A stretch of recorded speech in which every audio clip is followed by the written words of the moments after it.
104.1 TV-də hər birinizi xoş gördük. Bugün çox maraqlı bir qonaqla aktual mövzuları müzakirə eləyəcəyik. Öz daxili dünyanı sahmana salmadan ətrafında baş verən heç nəyi dəyişə bilməzsən deyən qonağımız holistik psixoloq, hipnoloq, Arzuların Sirri kitabının eyni zamanda alternativ reallıq təliminin müəllifi Çingiz Afşar bizimlədir. Xoş gəlmisiniz. Xoş gördük. Çingiz bəy, son günlərdə məhz gündəmdə spirituallıq, enerji, frekans, qadın və kişi enerjisi barədə çox tez-tez qarşımıza videolar çıxır, mənbələr var, məlumatlar çoxdur, amma nə qədər doğrudur, biz bunu bilmirik və bir psixoloq olaraq bu işdə artıq peşəkarlaşmış bir insan olaraq istərdim ki, doğruları bizə söyləyəsiniz. Elə ilk əvvəl bu frekansdan başlayaq. Frekans nədir?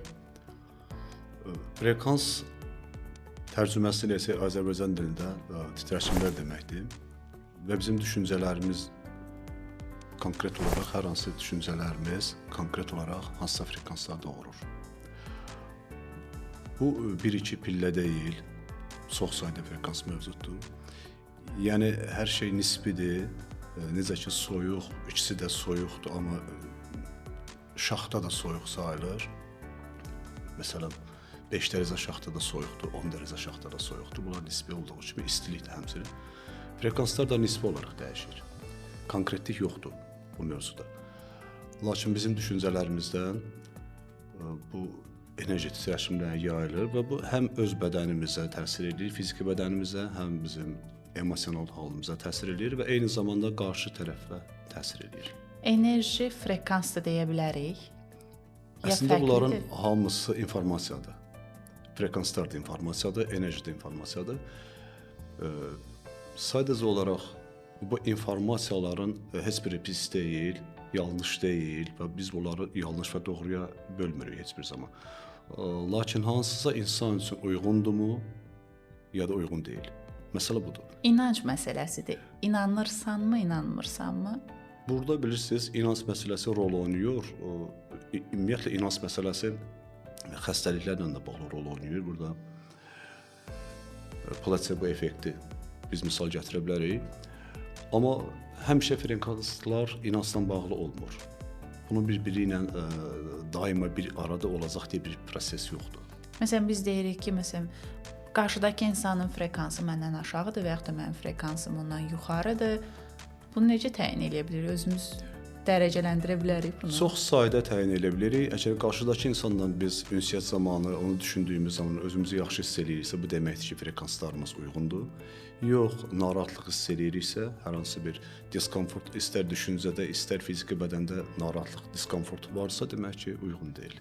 Holistik psixologiya termini məhz günümüzdə yeni aktuallaşmağa başlayan bir termindir. Bəs bu nədir? Holistik psixoloqun digər ənənəvi psixoloqdan fərqi budur ki, normalda psixologiya insanın ruh halı ilə işləyir. Holistik psixologiya insanın təkcə ruh halı ilə deyil, həm də fiziki bədəni ilə işləyir.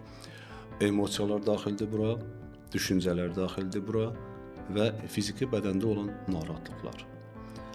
Konkret desək, bu təkcə narahatlıqlarla bağlı deyil, ümumi gedən proseslər daha doğrudur, yanlışmasa. Holistik psixologiya bədəndə mövcud olan, əzələlərdə mövcud olan blokları araşdırır ki, həmin bloklar bizim ruh halımıza, emosional halımıza təsir edir və eyni zamanda bizim emosional halımız bədənimizə təsir edə bilir. Bəs müalicə zamanı nevroloqdan holistik psixoloqu fərqləndirən cəhətlər nə olur? Müalicə zamanı nevroloqun iş sahəsi ayrıdır, psixoloqun iş sahəsi ayrıdır. Nevroloq sinir xəstəlikləri ilə işləyir. Bu konkret olaraq fiziki proseslərdir.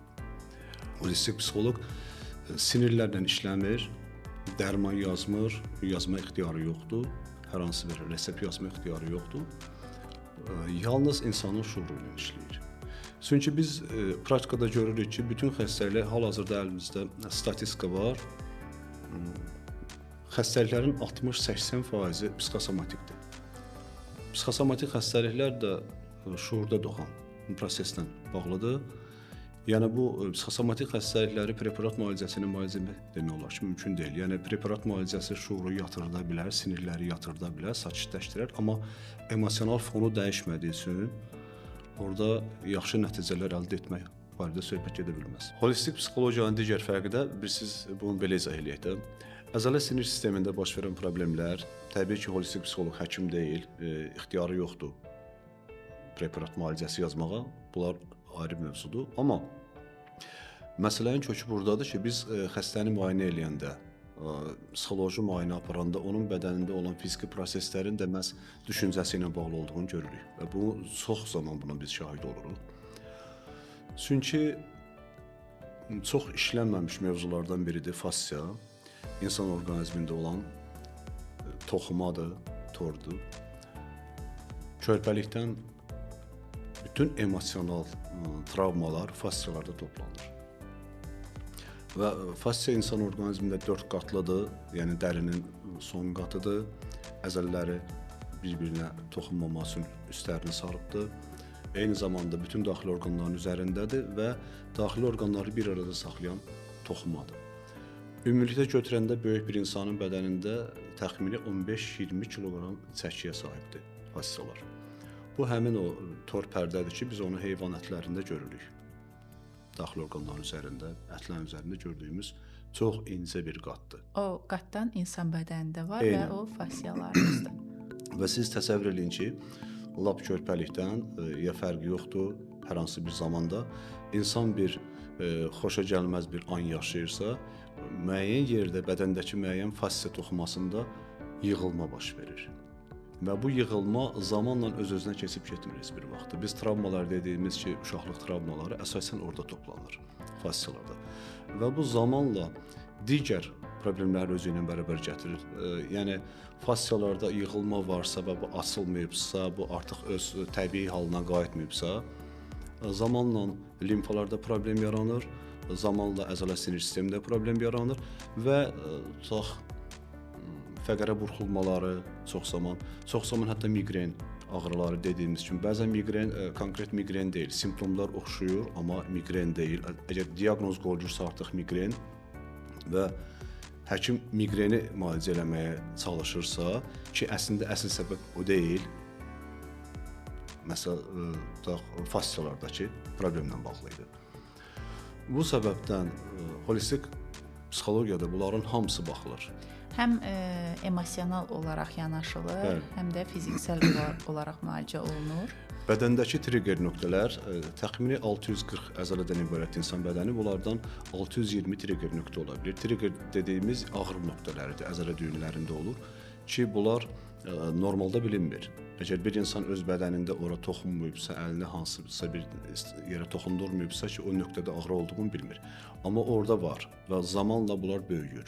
Bəzən bədənimiz ağrıyır deyəndə əslində ağrıyan həmin bizim o triggerlərimizdir. Triggerlərimizdir və bəzən də biz ağrıyır deyəndə ki, əslində biz emosional ağrının fiziki bədəndə təzahürünü yaşayırıq. Əslində bədənimiz daxildə olan bütün ağrılarımızı bizə bildirir, çatdırmağa çalışır.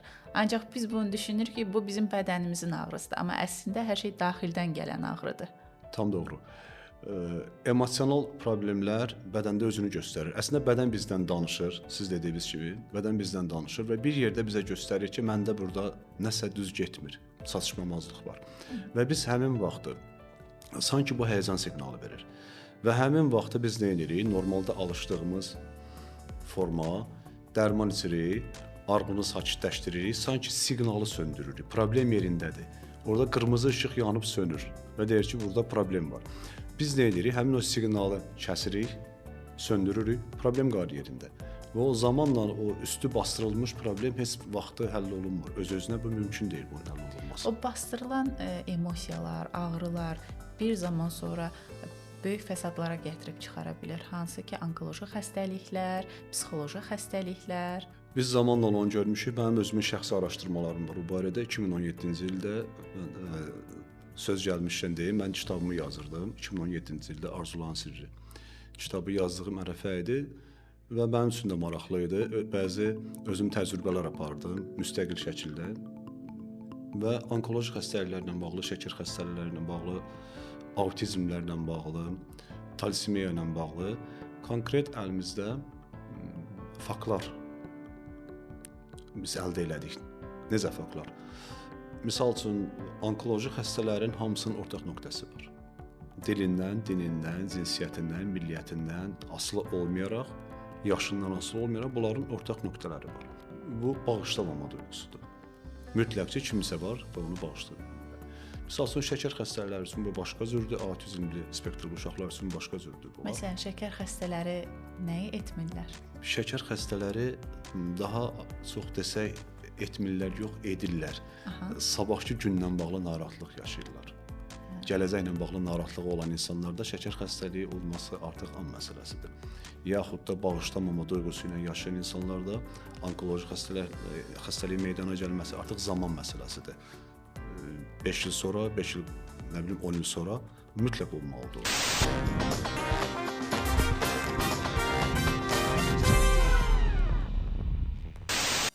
İstər maddi, istər mənəvi, istər sağlamlıqla bağlı olan bütün proseslər, yəni istəklərimizin reallaşması olsun, istər sağlamlığımızla əlaqədar olsun, bunların hamısına maneə törədən yaxud da xəstəliklərin meydana gəlməsinə əsas səbəb özümüzün şuuraltı proseslərimizdir.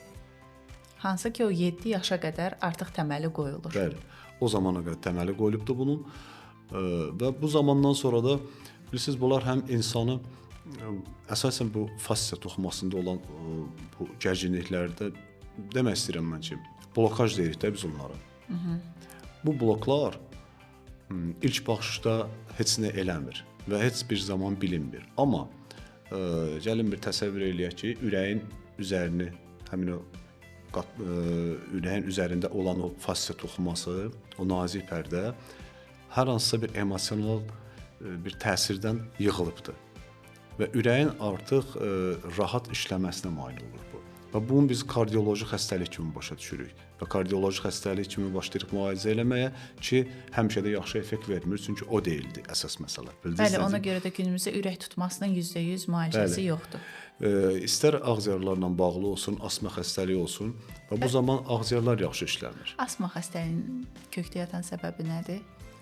Asma xəstəliyin bilirsiniz, insan artıq alma duyğusunu itirir. Dünyadan alma belə qurulubdur. Ümumiyyətlə sistem belə qurulub, yer kürəsi fırlanır, qalaktikalar fırlanır, hava axını hərəkətdədir, su hərəkətdədir və eyni zamanda insan orqanizmi və digər orqanizmlər, hətta bitkilər belə nəsə götürür və nəsə verir. Alma vermə balansı. Bəli, bu balans pozulur. Bu balans pozulanda artıq özünü layiq görmür almağa.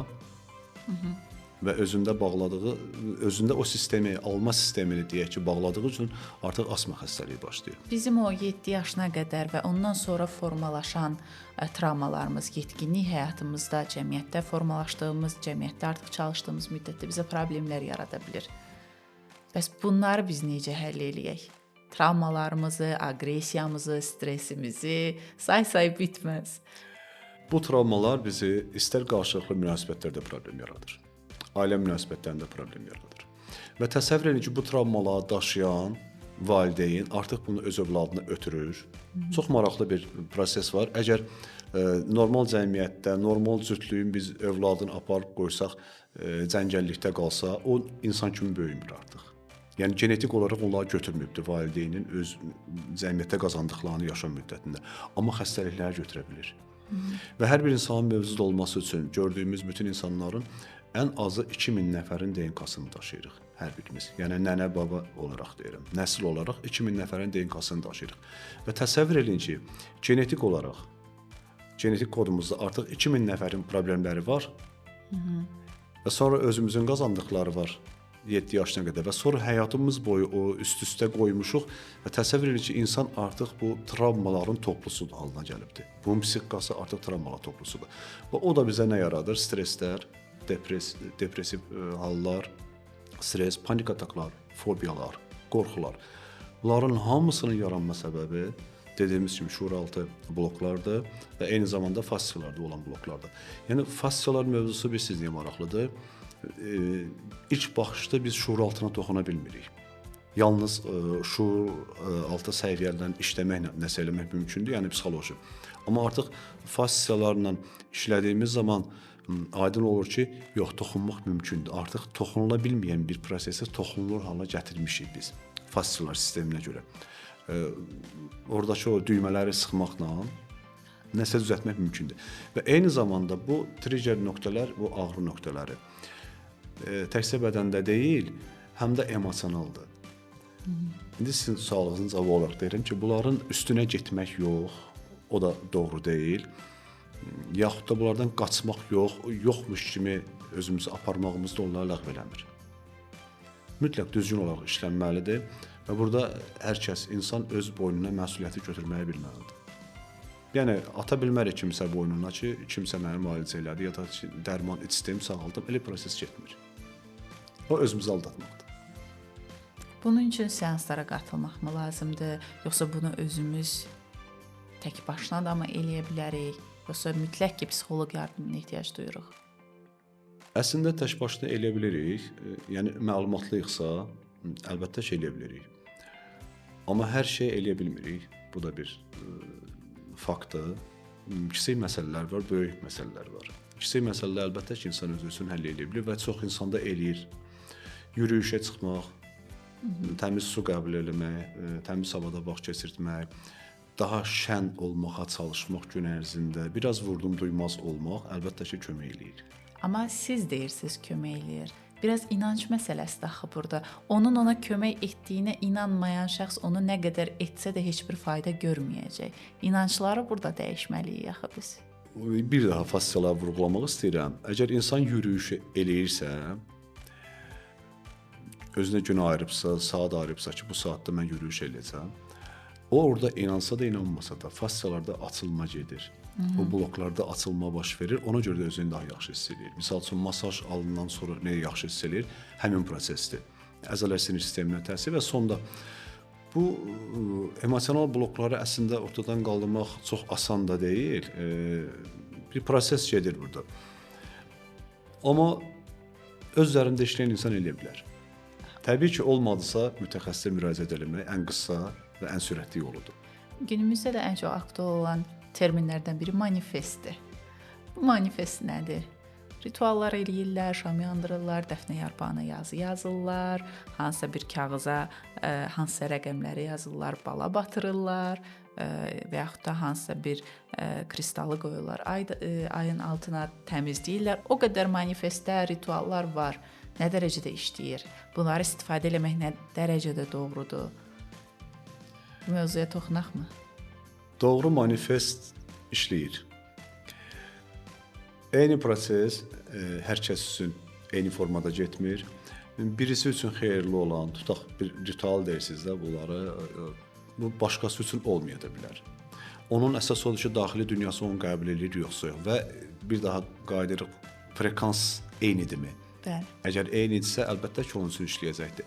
Hətta neurobiyoloqların bir maraqlı araşdırması ilə bu yaxınlarda mən rastlaşdım. Deməli, bunlar deyir ki, bizim preparatlar 15% insan üçün işləyir. 85% effektli deyil.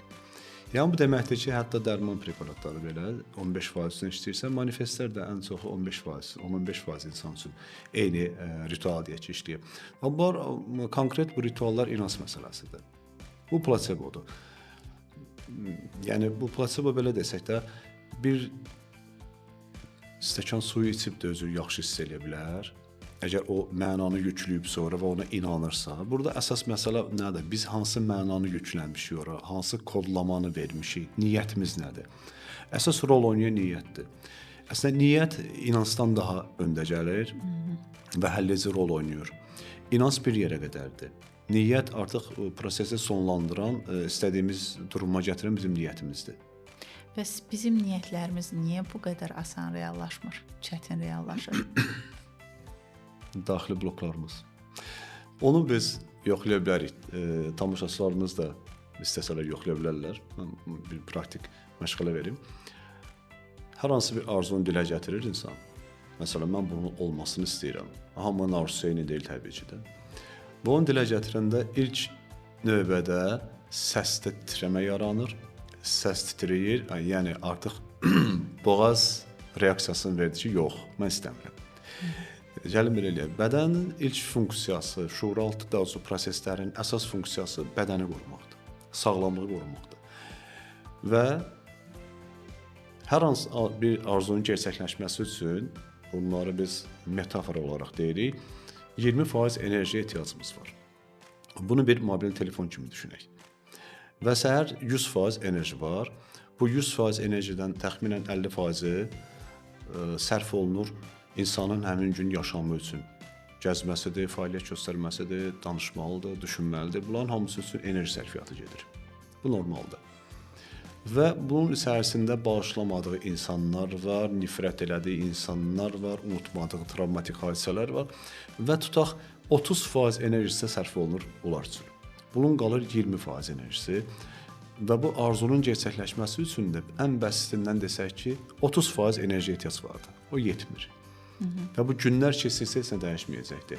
O öz daxilindəki, insan öz daxilindəki o blokları atmadıqca, kini, nifrəti, paxıllığı üstündən atmadıqca, o travmaları aşmadıqca mümkün deyil arzuların gerçəkləşməsi.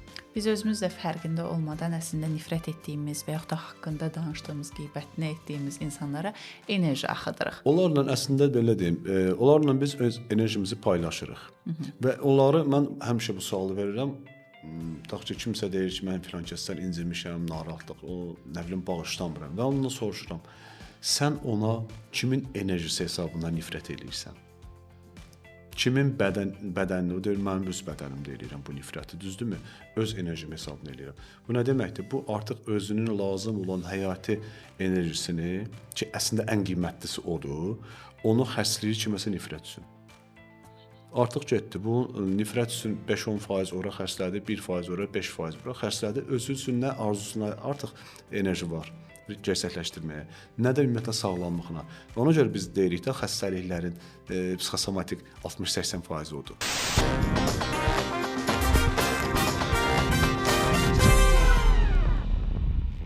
Çingiz bəy, biraz da istəyərdim ki, bu kişi-qadın münasibətlərinə toxunaq, çünki hər kəs üçün çox maraqlıdır.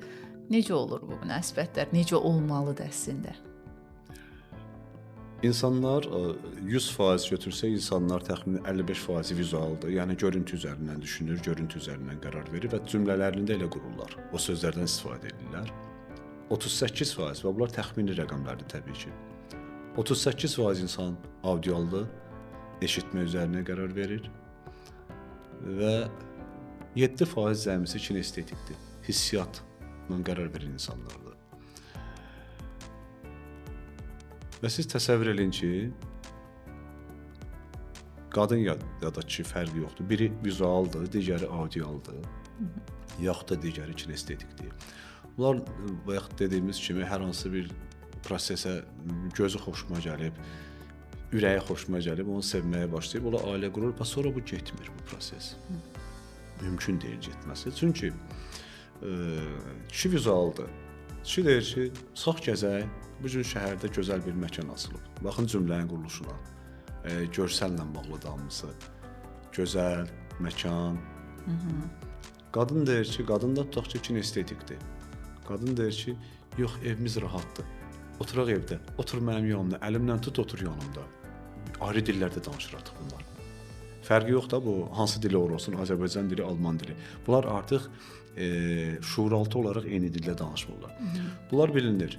Məsələn, vizual insanlar boyun hissələri daha uzundur, boylar daha hündürdür, bədən quruluşu arıqdır, incə bədən quruluşuna sahibdirlər və bütün cümlələr görsəl üzərindən qurulur, rənglərlə danışırlar. Eyni zamanda bunlar üçün 3-4 metrlik məsafə ünsiyyət üçün çox rahatdır. Audiallar boy biraz daha balacadır, daha çox yumru bədən quruluşuna sahibdirlər, boyunlar boğaz hissə qısadır, baş bir istiqamətə əyri çox vaxt əyilir.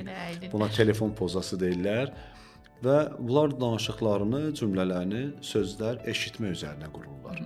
Belə insanlar qarşıdakı insanın səs tonuna aşiq ola bilərlər. Səs tonu ilə daha çox işləyirlər bunlar, tembrə daha çox fikir verirlər və eyni zamanda bunlar üçün ünsiyyətin ən rahat məsafəsi 1 metr yarım bunlar üçün məqbuldur. Ki, bunlar misal üçün vizual üçün 4 metr dairəsində dayanıb qarşısındakı ilə danışmaq rahatdırsa, yəni görməyə çalışır, vizual görməyə çalışır hər bir şeyi. Audial daha yaxın bir məsafədə dayanır ki və biz onlar söhbət eləyəndə, dinləyəndə belə bir tərəfə döndərirlər başlarını, qulaqla daha çox qərar verməyə çalışdığı üçün. Və kinestetiklər bizim demək olar ki, insanların heç sevmədiyi qrupdur. Bunlar rəfiqələrimiz, dostlarımız, nə bilim qohumlarımız yapışırlar adama, toxunmağı sevən çalışır. insanlardılar. İstəyir əlindən tutsun, toxunsun, nə bilim tumarlayır, bir şeylər edir. Və ya da söhbət eləyəndə əlini çiyninə qoysun. Bunlar kinestetiklərdir. Bunlarda hər adam sevmir. Çünki şəxsi sərhədlər pozulur artıq. Tutaq ki, əgər bir kinestetik qadındır ya da ki, kişidir, fərqi yoxdur, vizual bunun həyat yoldaşı varsa, bunlarda alınmayacaq. O daima bunu toxunmaq istəyir, bunda sərhədlər pozulur. Bu da kənarlaşmaq istəyəcəkdir. Yaxud biri deyəcək, mən səndən gözəl sözlər, məsələn, xoş sözlər eşitmək istəyirəm. O da deyəcək ki, mən sənə gözəl hədiyyələr arıram, sən bunu qiymətləndirmirsən. Baxın, eyni prosesi ayrı dildə danışırlar bunlar.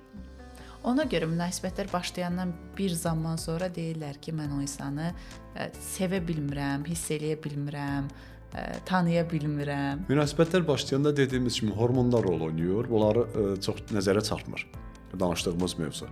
Amma müəyyən müddətdən sonra hormonlarda artıq normallaşma başlayır, yüksələnlər yenir, yenənlər qalxır. Hormonlar normallaşandan sonra artıq bunlar təbii ki, ayrı-ayrı insanlardır. Heç biri bir-birini tanımır. Və burada günah yoxdur əslində. Kimdəsə biz günahkar axtarmaq lazım deyil. Sadəcə bu iş əvvəldən düz deyildi. Bəs düz olanlarda necə olur? Biz artıq o qədər yanlışları görmüşük ki, düzün nə olduğunu unutmuşuq. Düz ən yaxşısı insan güzgüyə baxanda özünü gördüyü kimi qarşı tərəf partnyorunda özünü görməlidir. Müəyyən şeylər, müəyyən proseslər var ki, ona özünü xatırlatmalıdır. Üz quruluşumu, nə bilim, yaxud səs tonumu, ən azından dünya görüşü, hissləri üst-üstə düşməlidir. Və bu zaman doğru qərar biz ona hesab edirik.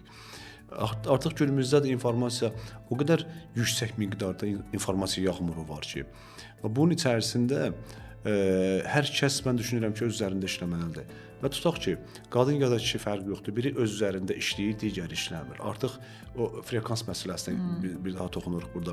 Biri yüksəlib gedir, biri qalıb aşağıda. Bunların birlikdəliyi çox çəkə bilməz. Mümkün deyil. Olsa da belə, hətta bu necə deyim sizə bir şablondur artıq. Monotonluq daşıyır da. Bu nəyəsə görə davam edir. Birlikdəlik ki, artıq əslində realda bunlar bir-biri üçün mövcud deyillər. Qadın enerjisi var bədənimizdə və kişi enerjisi var bədənimizdə. Bu əslində nə deməkdir? Biz qadın bədənində həm kişi hormonlarını daşıyırıq, həm qadın hormonları daşıyırıq, yoxsa bu bir enerjidir? Təbii ki, kişi və qadın bədəndə hormonal balans eyni deyil. Kişi üçün konkret olaraq testosteron əsas hormon sayılırsa, qadın üçün məsələn estrogen daha uyğun bir hormondur. Qadın-kişi enerjisi də dediyimiz hormonlarla bağlıdır. Qadında əgər testosteron yüksəkdirsə, təbii ki, bu qadın qadın enerjisi yoxdur artıq orada. Siz günümüzdə də axı bu belə bir proses şeydir, qadınlarımız iş həyatına qatılıb, hər yerdə artıq kişilərlə hər bir proses bölüşür. Cəmiyyətdə özünü təsdiqlən məşğuldur. Təsdiqlənmə və artıq kişi geyimləri də götürülüb, hər şey götürülübdür da. Yəni o baxımdan düşüncə daha çox təsir eləyir. Hormonal balans dediyimiz o qadın enerjisini əgər biz istəyirik, bir qadın özündə qadın enerjisini yüksəltməsini istəyirsə, bu manifestdən olacaq bir şey deyil. Öz üzərində işləməlidir. Qadın öz addımlarına fikir verməlidir, hərəkətinə fikir verməlidir, danışıq tərzi. Bunlar hamısı zamanla onu qadın enerjisini yüksəldir. Dişil enerjisi az olan qadınlar necə yeriyir? Kişi kimi. Bəzən bunun fərqində olmurlar. Bəli, o qadınlar daha çox kişi kimi yeriyir və o qadın enerjisi dediyimiz çox olan kişilərdə artıq qadın kimi yeriyir və davranışlarında onu göstərirlər. Səs tembrlərində belə incələşmə olur. İncələşmə olur və bilirsiniz, qadın daha çox stressə meyllidir. Qadın orqanizmi stressə daha çox yatqındır və onun öhdəsindən daha yaxşı gələ bilir. Qadın ağlamağa da çox meyllidir. Bəli. Kişilərə nisbət. Qadın orqanizmi stressin öhdəsindən daha yaxşı gələ bilir, nəinki kişi. Çünki ağlamaq ən azından yaxşı bir prosesdir ki, bir miqdar özünün emosional boşalma baş verir. Amma kişilərin stresi idarə etməsi daha çətindir. Çünki bilirsiniz, qadın orqanizmi əvvəldən elə qurulub ki, yaradıcıdır da bu. Bu bətindir. Hamımız doğulmuşuq, anadan doğulmuşuq və hər birimizin ilk həyatımız, ilk evimiz ana bətnidir. Qadın elə bir varlıqdır ki, daxilində bir dünya gəzdirir. canlı bir dünyanı gəzdirir daxilində və sonra onu bəxş eləyir böyük dünyaya. Qadın kiçik bir dünyadır əslində. Və bu bütün proseslərdə bunu kişi-qadın münasibətləri olaraq demirəm. Yəni doğrusu budur ki, istər ailənin möhkəmliyində, istər övladların sağlamlığında, istər gələcəklərində qadın düzgün tərbiyə verir dediyimiz proses əslində sözdən tərbiyə deyil. Qadın ruhən, içdən övladlarına qarşı sevgi verirsə, həyat yoldaşına sevgi verirsə, qarşılıqsız olaraq o hissləri verirsə, baxın, orada xəyanət mövzusu meydana gəlməsi çox çətindir. Yox, qadın düşünür ki, mənim daxili düşüncəmin, mənim bişirdiyim yeməyə nə əlaqəsi var? Mən uşağıma deyirəm, məsələn, mən səni çox istəyirəm, amma daxildə başqasına qarşı kin nifrət doluyam. Amma uşaq onu hiss eləyir. Və uşaqların hətta gələcəkdə maddi vəziyyətində belə özünü göstərir, sağlamlığında özünü göstərir. Bütün analarımız bunu bilir. Bütün analar bilir ki, əgər körpənin yanında yatırdıbsa, ana narahatdırsa, körpə yata bilmir. Ayılır. Yox, əgər ana rahatsa, stabildirsə, 8 saat yatsa, 8 saat körpə yanında sakit-sakit yatır. Bunu hamı bilir, bütün analar bilir. Bu yüzdən də yəni daxili dünyamızı təmiz saxlamağa daha çox fikir verməliyik və xüsusilə də qadınlar. Daxili dünyamızı, düşüncələrimizi, emosional halımızı biz stres həyatımızın bir parçasıdır. Bundan qaçmaq mümkün deyil, qaçış yolu yoxdur. Və dağın gedib başında oturub meditasiya edib stressdən uzaq qalmaq çox asandır. Əsl mərdlik odur ki, cəmiyyətin içərisində özünü stres vəziyyətini idarə etməyi öyrənməkdir.